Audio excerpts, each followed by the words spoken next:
El sonido de la lluvia golpeando la ventana acompañaba el golpeteo rítmico del teclado de Laura Varela.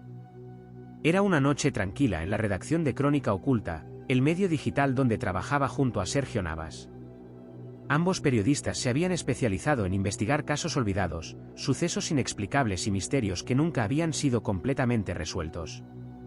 Esa noche, mientras revisaban las últimas noticias en busca de algún caso interesante, un correo electrónico anónimo apareció en la bandeja de entrada de Laura.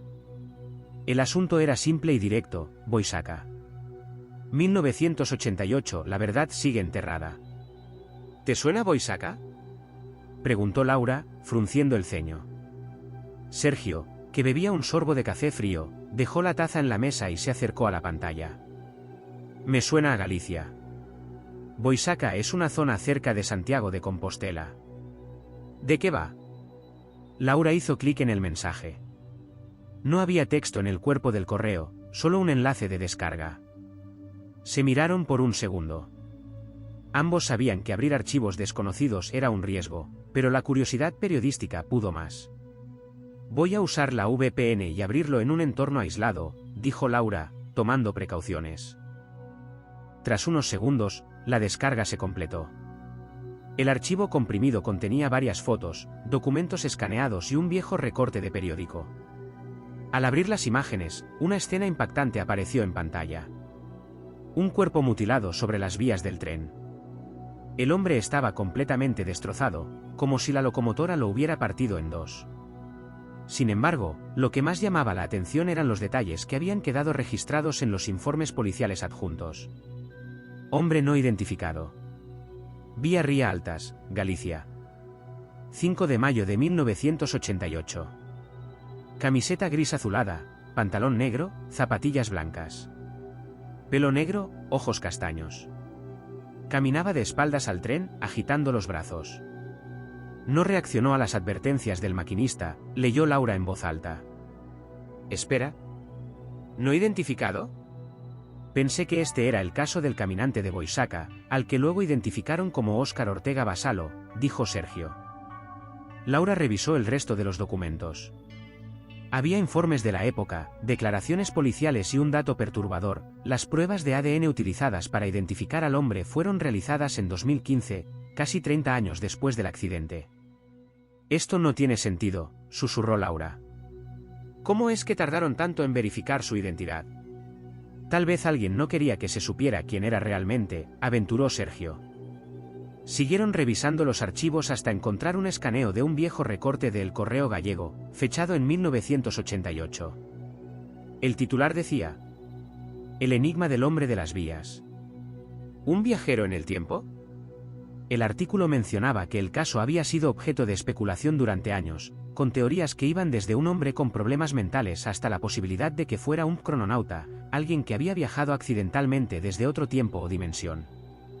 Pero lo más inquietante estaba al final del artículo.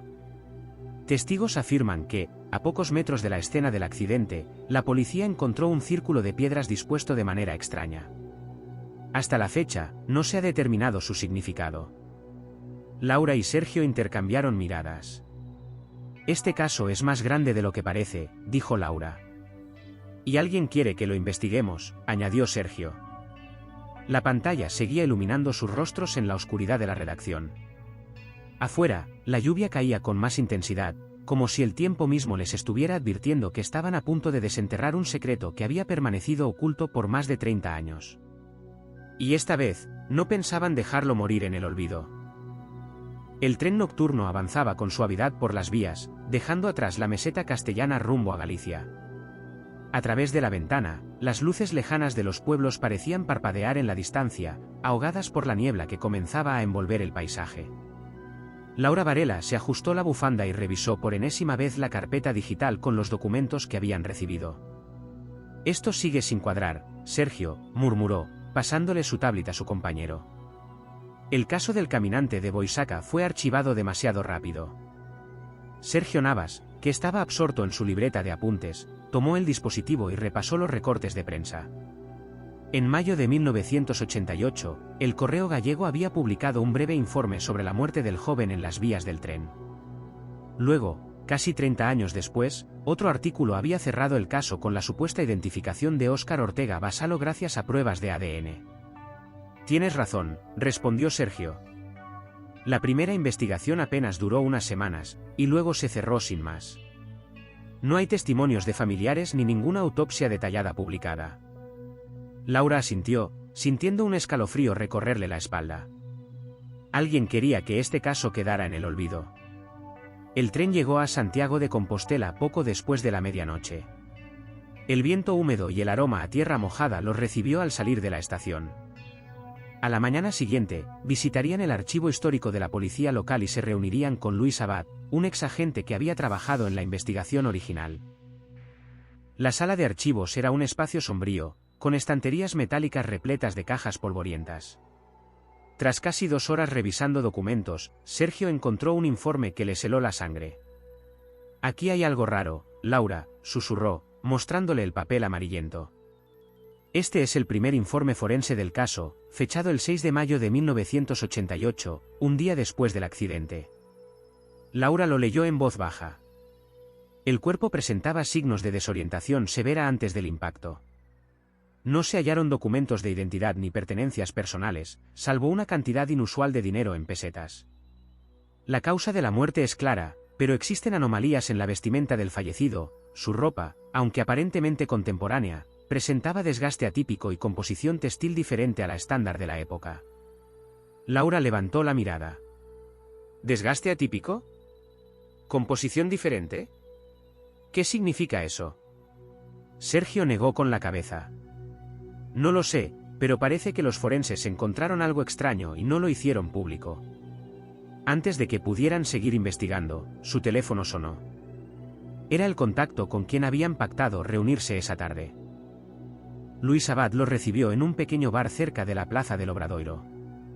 A sus 70 años, aún conservaba una mirada inquisitiva y el porte de alguien que había dedicado su vida a la ley y el orden.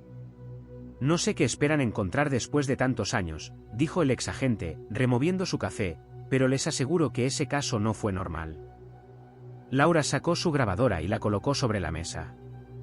«Cuéntenos lo que no se publicó en los medios». Abad suspiró y tomó un sorbo de café.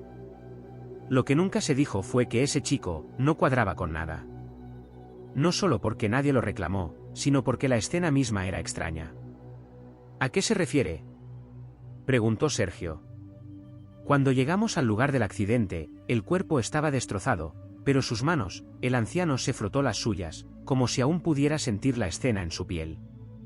Sus manos estaban llenas de heridas, cortes pequeños, como si hubiera estado peleando con algo o alguien antes de morir. Laura y Sergio intercambiaron miradas. «En el informe no se menciona nada de eso». «Por supuesto que no», respondió Abad. «Alguien dio la orden de no incluir esos detalles». Sergio se inclinó hacia adelante. «¿Quién dio esa orden?». El exagente bajó la voz. «Nunca lo supimos con certeza. Solo puedo decirles que, 2 días después del accidente, aparecieron en la comisaría 2 hombres trajeados. No eran de la policía ni de ninguna agencia conocida. Hablaron con el comisario, y después de eso, se nos dijo que el caso estaba cerrado». Laura sintió un escalofrío. «¿Y las piedras?», preguntó. «¿Es cierto que se encontró un círculo de piedras cerca de las vías?».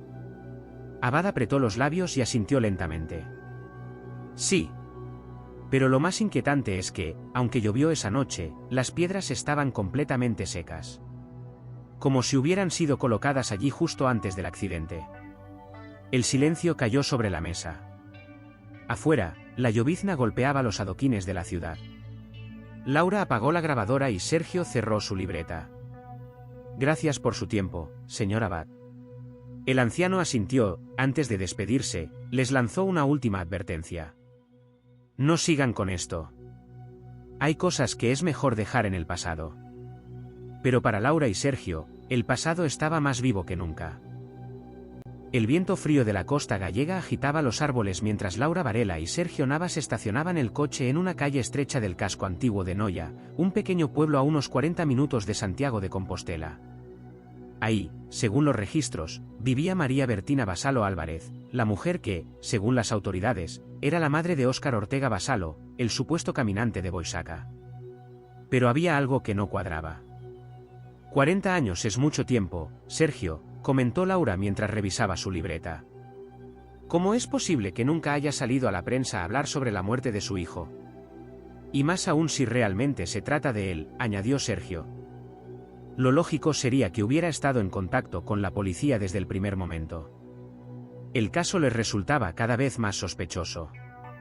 En 1988, tras el accidente del tren, no hubo ninguna declaración pública de familiares. Pero en 2015, de la nada, apareció un informe de ADN confirmando que el cuerpo pertenecía a Óscar. Su madre nunca lo reclamó, nunca se pronunció. Y ahora, al intentar contactar con ella, simplemente se negaba a hablar. La casa de María Bertina se encontraba en una callejuela de piedra, con una fachada de madera envejecida y contraventanas cerradas.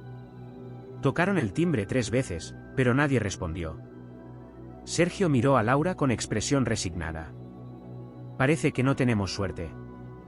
Cuando estaban a punto de marcharse, una mujer de unos 60 años, envuelta en un grueso abrigo, salió de una vivienda cercana. ¿Buscan a María Bertina? Laura y Sergio intercambiaron miradas. Sí, respondió Laura.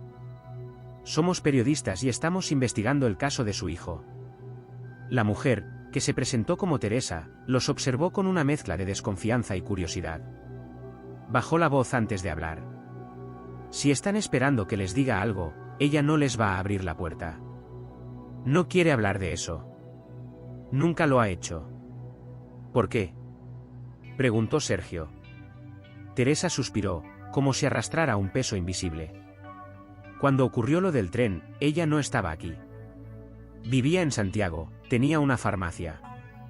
Pero después de la noticia, de la identificación y de todo el revuelo, vendió todo y se marchó sin decir a dónde. ¿Durante cuánto tiempo? Años. Nadie sabía de ella. Solo regresó hace poco más de una década y nunca volvió a hablar del tema. Laura sacó su libreta y apuntó. ¿Alguna vez confirmó que el fallecido era realmente su hijo? La mujer negó con la cabeza. Nunca. Ni siquiera cuando publicaron la noticia de la prueba de ADN. ¿Cómo era antes de que todo esto pasara? Teresa suspiró y miró hacia la ventana cerrada de la casa de María Bertina. Siempre fue reservada, pero después de aquello, se convirtió en un fantasma. Como si llevara un secreto que no podía compartir con nadie. ¿Cree que el cuerpo no era realmente el de su hijo? Teresa vaciló antes de responder. Lo que creo, es que María Bertina sabe más de lo que dice. Laura sintió un escalofrío. Esa noche, cuando ya daban el día por perdido, Laura y Sergio se quedaron en el coche frente a la casa de María Bertina. No tenían muchas esperanzas de verla, pero algo en la actitud de la gente del pueblo les decía que había más en esa historia. Y entonces, a las 10 de la noche, la puerta de la casa se abrió ligeramente. Una figura menuda, con un abrigo negro y un pañuelo en la cabeza, se quedó de pie en la entrada. Era María Bertina. Laura bajó del coche sin dudarlo. Señora Vasalo, solo queremos hablar. La mujer no dijo nada. Sus ojos oscuros los miraban con una mezcla de tristeza y advertencia. Queremos saber la verdad, insistió Sergio. ¿El cuerpo que identificaron en 2015 era realmente el de su hijo? El silencio se alargó varios segundos. Luego, sin una palabra, María Bertina cerró la puerta con suavidad. Laura y Sergio se quedaron allí, sintiendo que acababan de ver a una mujer que había pasado la vida guardando un secreto que nunca diría en voz alta. Pero sus ojos lo habían dicho todo. Las primeras luces del amanecer se filtraban entre las nubes cuando Laura Varela y Sergio Navas llegaron a las antiguas vías de la Ría Altas, el lugar donde, casi 40 años atrás, el llamado caminante de Boisaca encontró la muerte. La zona estaba cubierta por una densa vegetación. La línea ferroviaria ya no estaba en uso y los hierbajos crecían sin control sobre los durmientes de madera podrida. Aún quedaban restos de la vieja señalización ferroviaria, oxidada y cubierta de musgo, testigos silenciosos de lo ocurrido aquella noche de 1988. ¿Seguro que es aquí?, preguntó Sergio, mientras sorteaba las ramas caídas. Sí, según los informes policiales, respondió Laura, consultando un mapa antiguo en su tablet. La descripción señala que el accidente ocurrió en este tramo. Caminaron varios metros hasta que el suelo cambió de textura. La hierba estaba menos crecida, y la tierra parecía haber sido removida en el pasado. Allí, en un claro entre la maleza, encontraron lo que buscaban, una formación de piedras dispuestas en círculo. Sergio se agachó para examinarlas. Han pasado muchos años, pero esto, señaló las rocas. Siguen estando aquí. Laura sacó su cámara y tomó varias fotos. Según los informes originales, la policía encontró algo parecido en 1988, pero nunca explicaron su significado. ¿Podría haber sido algo ritualístico?, preguntó Sergio. Laura exhaló lentamente. Para saberlo, necesitamos la opinión de un experto. Esa tarde, Laura y Sergio se reunieron en Santiago de Compostela con el profesor Alonso Medrano, un renombrado antropólogo especializado en simbolismo antiguo. Lo contactaron enviándole imágenes del círculo de piedras, y su respuesta inmediata fue que debían verse en persona. El despacho de Medrano en la universidad era una mezcla de biblioteca y museo, con estanterías repletas de libros sobre arqueología, mitología y estudios etnográficos. El profesor, un hombre de unos 60 años con gafas de montura redonda, examinó las fotos en su pantalla y cruzó los brazos. Lo que encontraron es muy interesante, dijo con voz pausada. Las formaciones circulares de piedras han sido usadas en distintas culturas desde tiempos inmemoriales. ¿Con qué propósito?, preguntó Laura. Medrano giró el monitor para que vieran algunas imágenes comparativas. Algunas eran usadas como altares ceremoniales, otras como puntos de referencia astronómica. Pero lo que más me llama la atención es el patrón de colocación de estas piedras. Sergio y Laura se acercaron más a la pantalla. ¿A qué se refiere?, preguntó Sergio. Esta disposición es similar a estructuras ritualísticas utilizadas para marcaciones temporales. En muchas tradiciones, el círculo representa una frontera entre dos realidades, lo humano y lo divino, lo real y lo espiritual, o, como en algunos mitos, lo presente y lo futuro. Laura sintió un escalofrío. ¿Está diciendo que podría haber alguna relación con viajes en el tiempo? Medrano sonrió levemente. No me gusta usar ese término porque nos acerca demasiado a la ciencia ficción. Pero lo cierto es que existen registros históricos de círculos similares que eran utilizados en ceremonias para alterar la percepción del tiempo y el espacio. Sergio se pasó una mano por el cabello. ¿Y qué significa que hayan encontrado uno en la escena del accidente? El profesor entrecerró los ojos. Podría significar muchas cosas. Pero si lo ponemos en el contexto del caso del caminante de Boisacca, hizo una pausa. Tal vez él no llegó allí de manera normal. Laura y Sergio intercambiaron miradas. Entonces, si seguimos esta teoría, ¿él apareció en ese lugar?, preguntó Laura. Medrano se encogió de hombros. Es una posibilidad. Lo que sí puedo decirles es que en culturas antiguas, estos círculos eran considerados umbrales, puertas a lo desconocido. El silencio se apoderó de la habitación.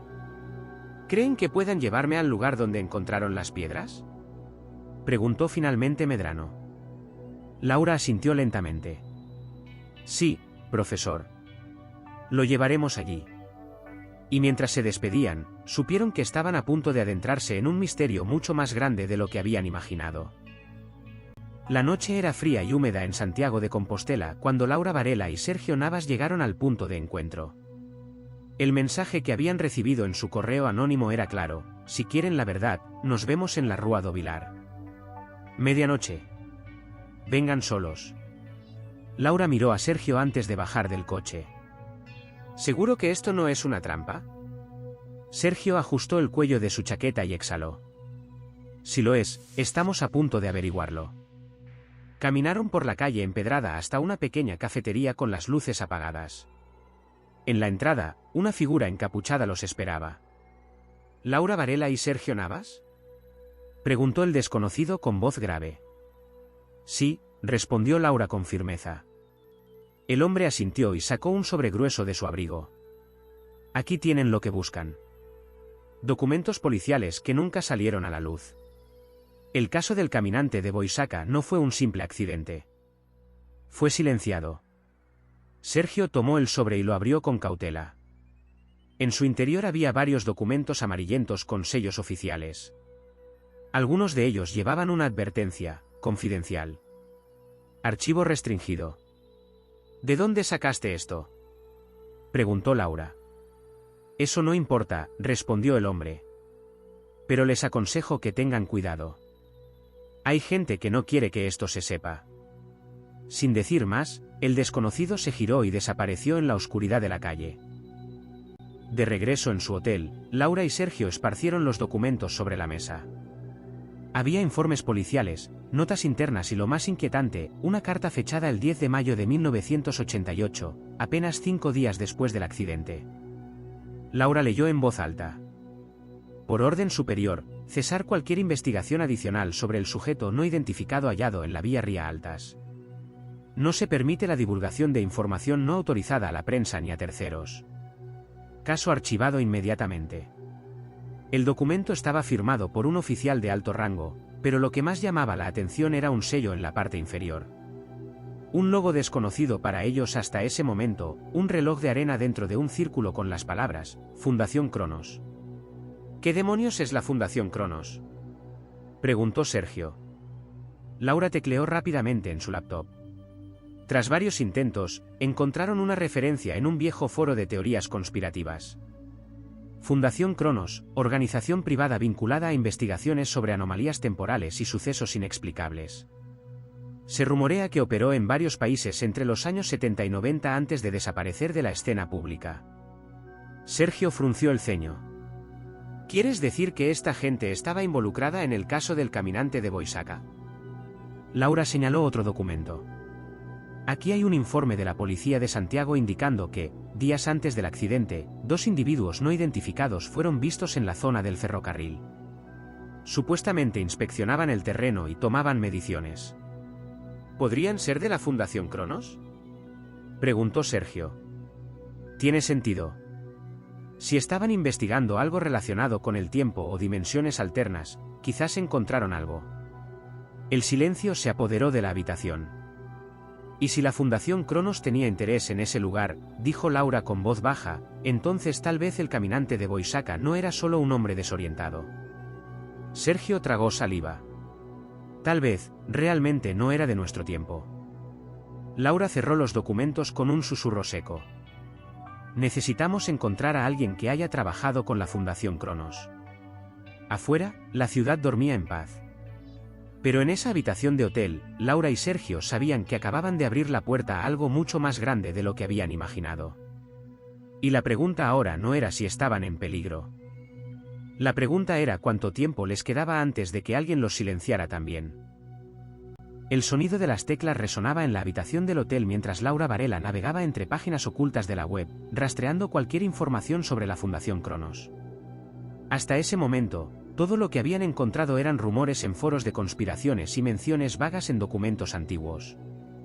Pero algo le decía que, si rascaban lo suficiente, encontrarían la verdad. Aquí hay algo, murmuró, llamando la atención de Sergio Navas, que repasaba los documentos clasificados.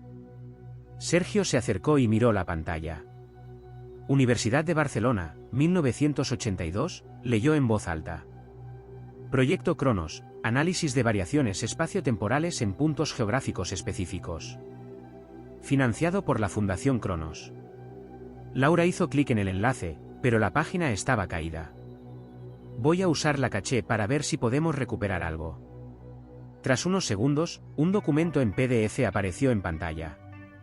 Era un informe de investigación financiado por la Fundación Cronos en los años 80, analizando supuestas anomalías temporales en España.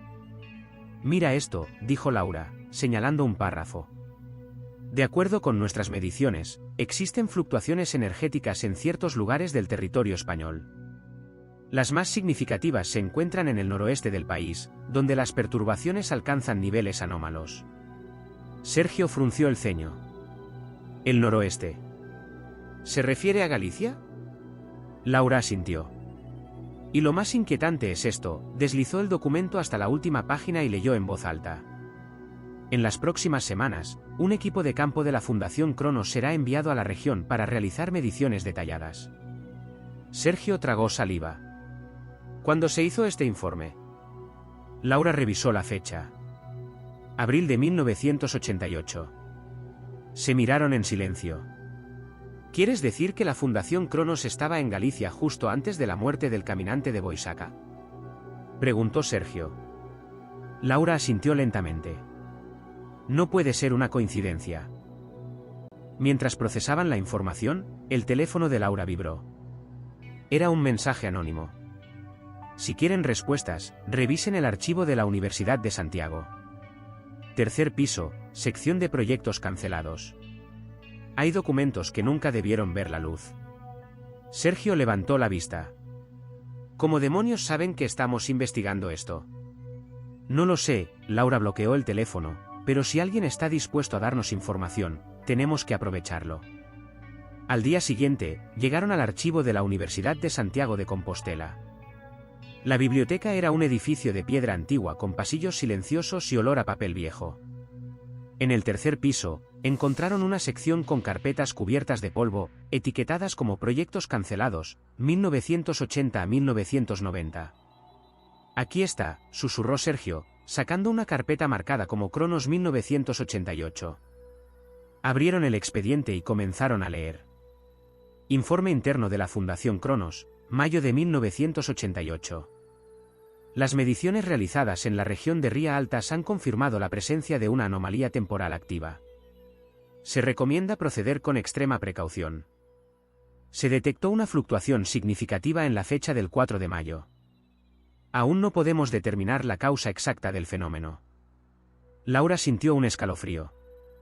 La anomalía temporal ocurrió un día antes del accidente del caminante de Boisacá.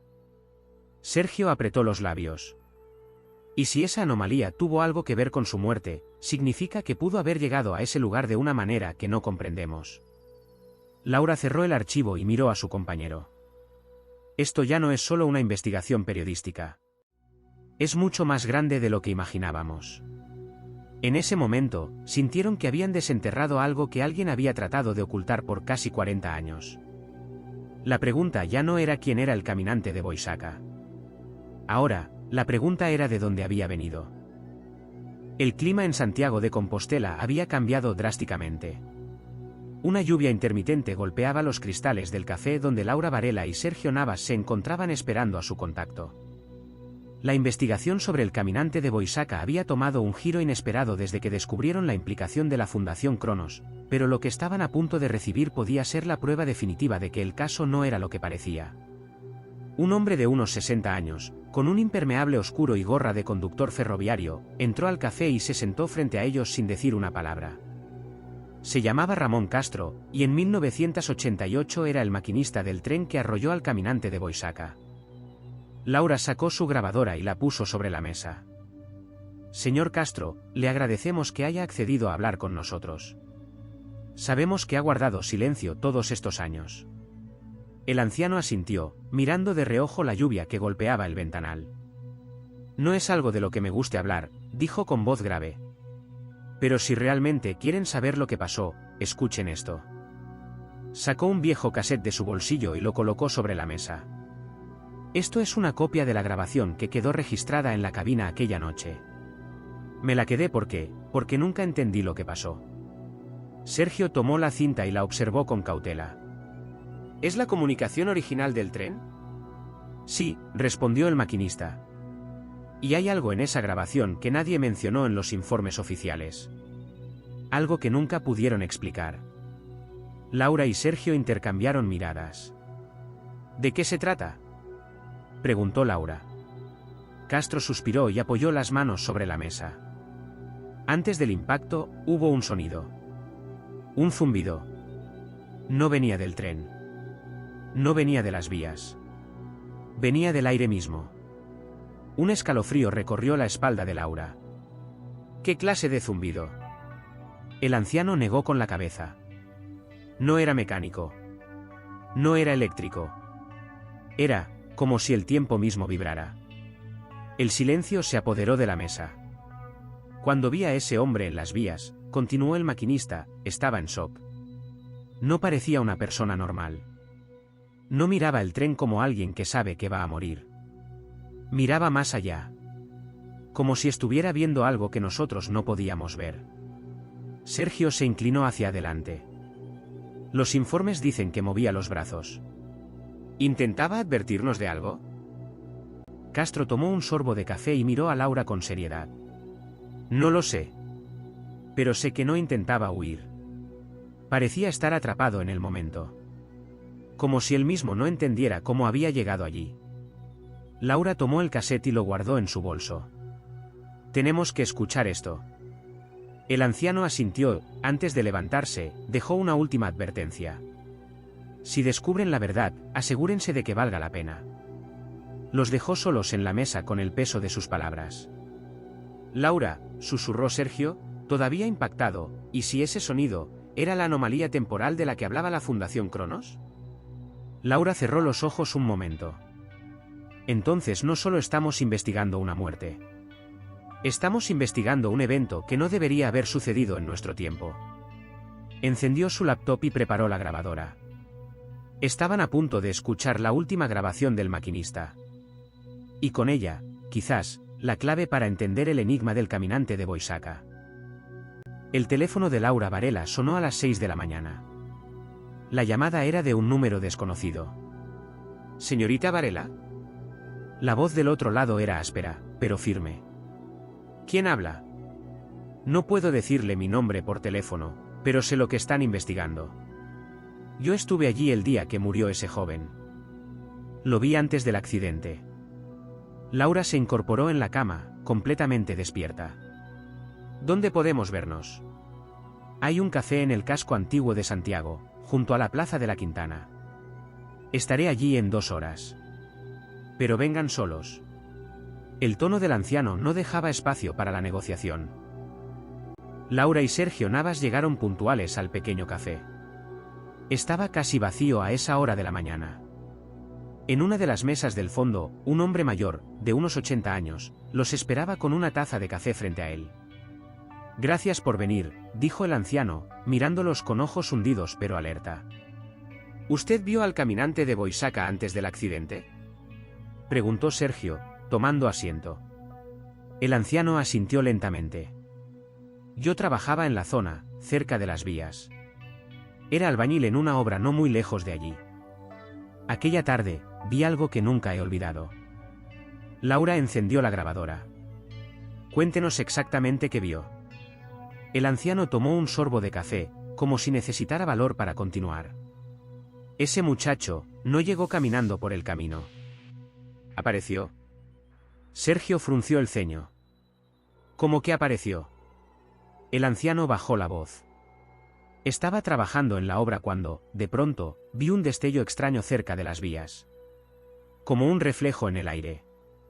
Y entonces, él estaba allí. Laura sintió un escalofrío. ¿Quiere decir que surgió de la nada? No puedo explicarlo de otra manera. Un momento antes, no había nadie.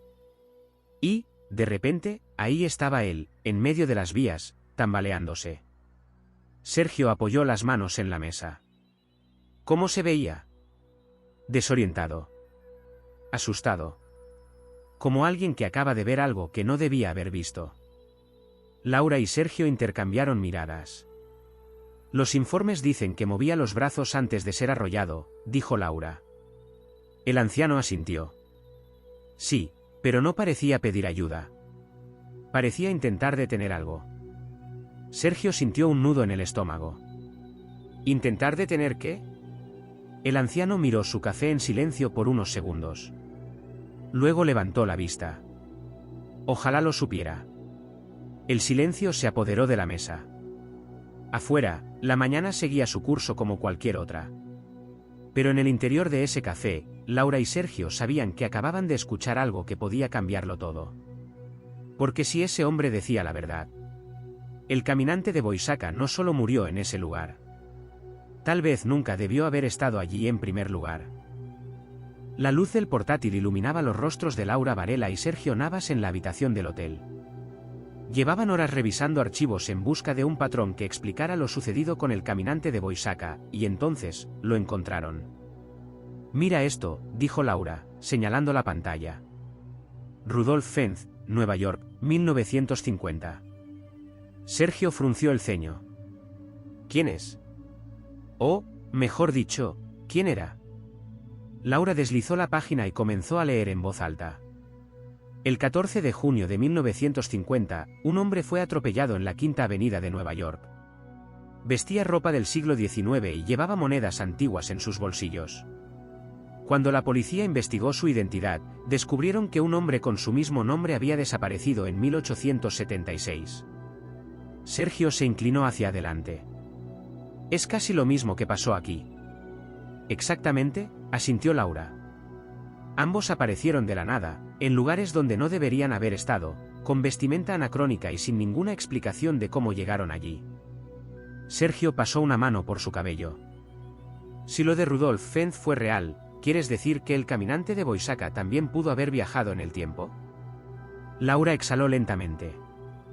Tal vez no viajó, tal vez fue traído aquí. Sergio la miró fijamente. ¿Por quién? Laura apuntó a un documento en la mesa. Por la Fundación Cronos. El silencio se apoderó de la habitación. Entre los archivos de la Fundación Cronos que habían recuperado, había un informe que, hasta ahora, no habían analizado con detalle. Laura lo desplegó y comenzó a leer. Reporte de campo, mayo de 1988. Tras la activación del equipo de medición en la región de Ría Altas, se registraron fluctuaciones anómalas. Durante la última prueba, el dispositivo indicó una alteración significativa en la estructura espacio-temporal. Se recomienda suspender las pruebas hasta evaluar el impacto del fenómeno. Sergio levantó la mirada. Si estaban midiendo fluctuaciones temporales, y de repente, un hombre apareció de la nada en las vías del tren. Es posible que esa anomalía lo haya traído desde otro tiempo o dimensión, completó Laura. Sergio dejó caer el documento sobre la mesa. Dios. ¿Y si no era de aquí? ¿Y si la Fundación Cronos abrió algo que no debió haber abierto? Laura se cruzó de brazos, tratando de procesarlo todo. Si la Fundación Cronos provocó esto, entonces no fue un accidente. Sergio apretó los labios. ¿Y si fue así, qué pasó con el experimento después de su muerte? Laura tomó otro archivo y lo abrió. Aquí hay una referencia a una reunión en junio de 1988. Al parecer, después del incidente, cancelaron todas sus operaciones en España y desaparecieron. Sergio la miró con seriedad. ¿No crees que es demasiada coincidencia? Laura negó con la cabeza. No hay coincidencias en este caso. Solo preguntas sin respuesta. El viento golpeaba la ventana del hotel mientras procesaban la información. Si lo que habían descubierto era cierto. El caminante de Boisaka no era un hombre cualquiera. Era un crononauta. La noche estaba en calma, pero en la habitación del hotel donde Laura Varela y Sergio Navas trabajaban, la tensión era palpable. Llevaban horas revisando un documento que podía cambiarlo todo, los informes forenses originales del caso del caminante de Boisaka. Laura pasó las páginas con las manos temblorosas. No puede ser. Sergio la miró con el ceño fruncido. ¿Qué encontraste? Laura dejó el informe sobre la mesa y señaló un párrafo. El análisis de ADN nunca fue comparado con una muestra directa de la madre. Lo dieron por hecho sin pruebas concluyentes. Sergio se quedó en silencio unos segundos, procesando la información. Entonces, ¿qué significa esto? Laura tomó aire. Que puede que el cuerpo que identificaron en 2015 no fuera el de Óscar Ortega Basalo. El silencio se hizo aún más pesado en la habitación. ¿Cómo es posible?, preguntó Sergio, pasándose una mano por el cabello. La madre nunca reclamó el cuerpo, pero tampoco negó su identidad. Laura deslizó otra hoja sobre la mesa. Porque quizás ella misma sabía que ese no era su hijo. Sergio revisó el documento que le había pasado. ¿Un análisis independiente? Laura asintió. Un genetista anónimo revisó una muestra obtenida de los restos exhumados. El ADN no coincide con ninguna base de datos de la época.